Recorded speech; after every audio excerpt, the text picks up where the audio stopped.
जय माता रानी। दोस्तों कैसे हो आप सब? आशा करती हूँ आप लोग ठीक होंगे। तो आज सुनाएंगे देवी पचरा गीत। सुनिएगा और बताइएगा कैसा लगा। तो दीदी लोग आई हैं, दीदी लोगों का सपोर्ट फुल आवाज के साथ कीजिए और देवी गीत सुनाएंगे। दीदी मैया के अवैया सुन के कोई लरिया गा दिहली हो की निमिया गछिया ना बैठी निमिया गछिया ना गावे माई के हो भजनिया बैठी निमिया गछिया ना गावे माई के हो भजनिया बैठी निमिया गछिया ना। माई के अवैया सुन के कोई लरिया गा दिहली बैठी निमिया गछिया ना कि बैठी निमिया गछिया ना गावे माया के हो भजनिया बैठी निमिया गछिया ना। जागा जागा है मालिन भैले भोर हरिया हो कि तोरे घरवाना हो कि तोरे घरवाना आमई सातौरे बहिनिया हो कि तोरे घरवाना आमई सातौरे बहिनिया हो कि तोरे घरवाना। रंग रंग के फूलवा बिछाई डगरिया हो कि घरवायावत बाटीना घरवायावत बाटीना दुर्गा नाई रे बहिनिया घरवायावत बाटीना दुर्गा नाई रे बहिनिया घरवायावत बाटीना। केसिया के गजरा गुछी बेलिया के फुलवा हो कि गलवा हरवाना हो कि गलवा हरवाना गुछदा फूलाया उलवा हो कि गलवा हरवाना गुछदा फूलाया उलवा हो कि गलवा हरवाना। टिकुले महावर चूड़िया सजाई लाथारियावा हो कि घरवायावत बाटीना कि घरवायावत बाटीना दुर्गा नाव रे बहिनिया घरवायावत बाटीना दुर्गा नाव रे बहिनिया घरवायावत बाटीना। माई मोरी चलत बाटी सज के लास करिया हो कि कई के 16 सिंगरवाना कि कई के 16 सिंगरवाना ओढ़ी के लाल की चुनरिया कई के 16 सिंगरवाना ओढ़ी के लाल की चुनरिया कई के 16 सिंगरवाना। गरजत आवत बाटे माई के हो दुलरुआ हो गगनवा लहरेना हो गगनवा लहरेना देवी मैया के पताका हो गगनवा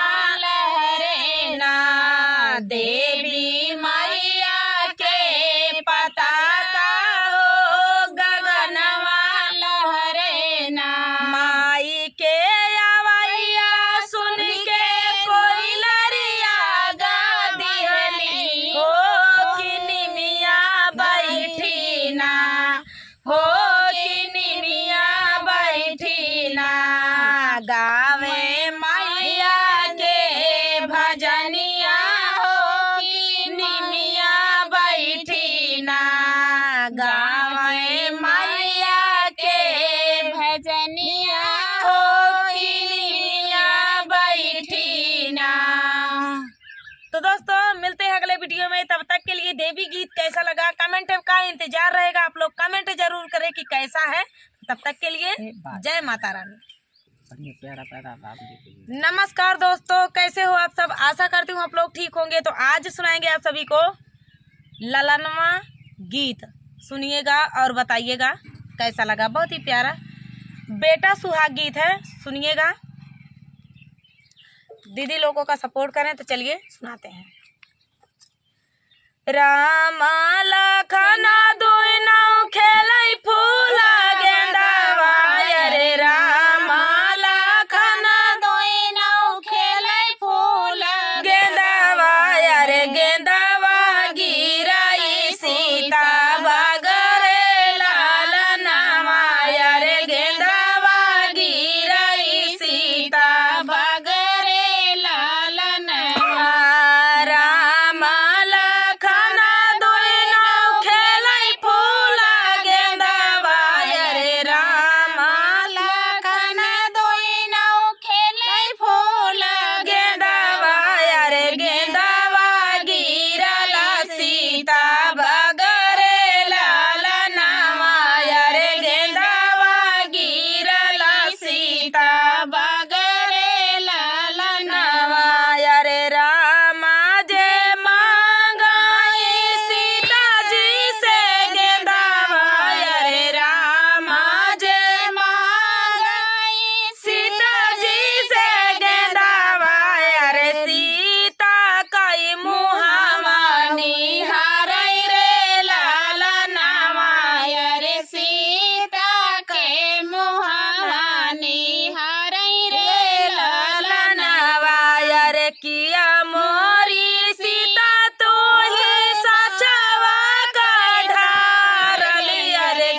प्यारा सा सुहाग गीत आप सभी को कैसा लगा कमेंट में जरूर बताना दोस्तों। ये बेटा विवाह गीत था। तो चलिए मिलते हैं अगले वीडियो में, तब तक के लिए नमस्कार। ये तो आज सुनाएंगे बेटी विवाह गीत, दर्द भरा बेटी विवाह गीत है। सुनिएगा और बताइएगा कैसा लगा। चलिए सुनाते हैं।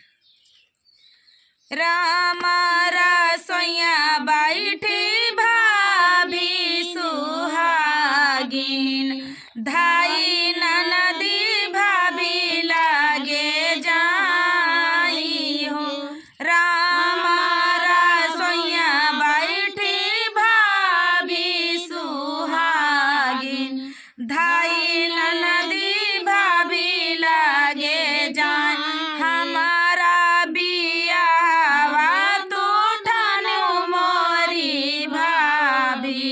छूटी जाई है नाई हर हमारा बियावा तो ठानो मोरी भाभी, छूटी जाई है नाई हर एक बात भाभी तो से बताई, सुनी ली एक बात तो से बताई मोरी भाभी, सुन ली हो बिनती हमारे ससुराला के दूरी डगरिया, भैया भेजे छठे माँ। हमारे ससुराला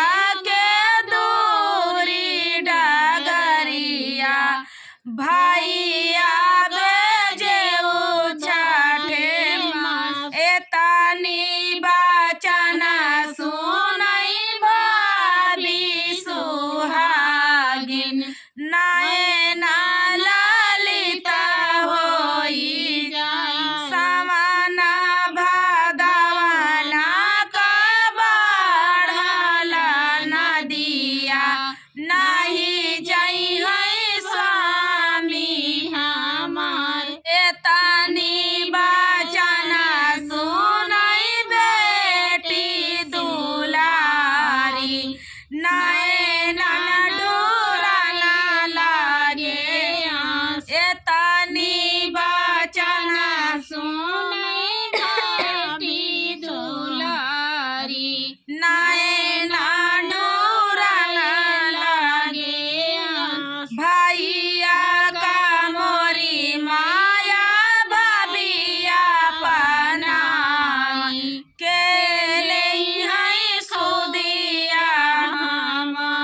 भैया का मोरी माया भाभिया पनाई, के ले है सुदिया हमार।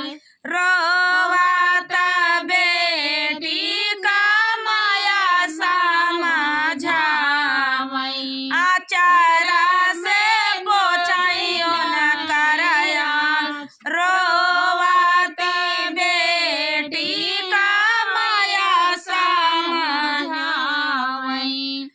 आचारा से पोछाई नाउआ जे जाई है बेटी बरिया जे जाई है। बाबा ना खबर लाई नाउआ का भेजबई बेटी बरिया का भेजबई। बाबा ना तो दोस्तों ये प्यारा सा विवाह गीत आप सभी को कैसा लगा कमेंट में जरूर बताना दोस्तों। मिलते हैं अगले वीडियो में, तब तक के लिए नमस्कार। आज सुनाएंगे चुटकुल्ला नाच गीत, सुनिएगा और बताइएगा कैसा लगा। इनका फरमाइश किया अबे तक आप सबका फरमाइश गावत रहे, लेकिन आज इनका फरमाइश गावत है। तो देवरान जेठान का नोक जोखा दीदी आज गावत है, देखा हमारे दो जने देवरानी जेठान समझ लिया। तो आज नोक झोंक गीत गाएंगे और सुनिएगा, बहुत ही प्यारा चुटकुल्ला नोक झोंक गीत है।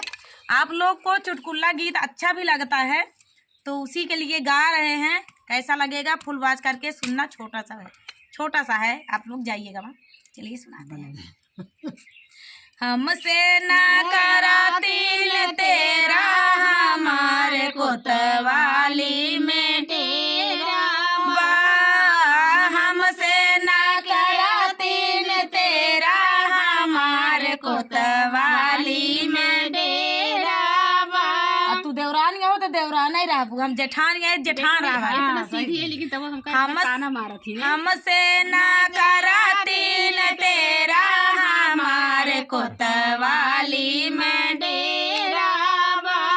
हे जेठनी चाहे जेठान जी, पुलिस बोलाई, चाहे जेठान जी, पुलिस बोलाई, चाहे बोलाई दरोगा, हमारे कोतवाली में डेरा। आजकल के देवरान में ही देख ले हम जेठान यही जेठानी रहबे, लेकिन जेठानी पद पर रखे नहीं चाहत यहाँ, लेकिन तब भी हम जेठान बन के रहबे। देवरान के भैया सब बहुत जवान है बेइज्जती करत हैं, लेकिन उतना देवरान बदमाश ना होती। लेकिन तब दरोगा बोलावत यहाँ जेठान, देवरान बदमाश ना होती। दरोगा बोलावत यहाँ, चाहे बोलाई दरोगा, हमारे कोतवाली में डेरा। चाहे जेठानी तुम्हें जेल भेजवाई, चाहे जेठानी तुम्हें जेल भेजवाई, चाहे भेजाई जेल खाना, हमारे कोतवाली में डेरा बा। चाहे भेजाई जेल खाना, हमारे कोतवाली में डेरा बा। हमसे ना करा तिल तेरा, हमारे कोतवाली में डेरा बा। हमसे ना करा तिल तेरा, हमारे कोतवाली में डेरा बा। चाहे जेठान तोहर ले जमानत, चाहे जेठान तोहर ले जमानत, जमानत हो ले जमानत, ले जमानत हो ले जमानत, चाहे कराई दे फांसी, हमारे कोतवाली में डेरा बा। चाहे कराई दे फांसी, हमारे कोतवाली में डेरा। ऐसा तो देवरान पड़ी यहाँ भैया के चाही जौन कैले इनका कोतवाली से डेरा, मतलब मजबूत रिश्ता चलता है ते कुछ भी कराई सका थी। अरे चाहे कराई दे फांसी, हमारे कोतवाली में डेरा बा। हमसे ना करा तिल तेरा, हमारे कोतवाली में डेरा बा। हमसे ना करा तिल तेरा, हमारे कोतवाली में डेरा बा। तो चला भैया जेका जहाँ डेरा है जमाए रहा, कौनो बात नहीं है, मुँह न लड़ावे तो काहे देवरान जेठान से झगड़ा हो भाई करे। लेकिन जनता यहाँ देवरान जेठान केतना हुआ है, वो खटपट कुछ ना कुछ तो चार बार तने कुछ ना कुछ खटखट हो भाई करे। बिना देवरानी जेठानी के मजा नहीं आवत।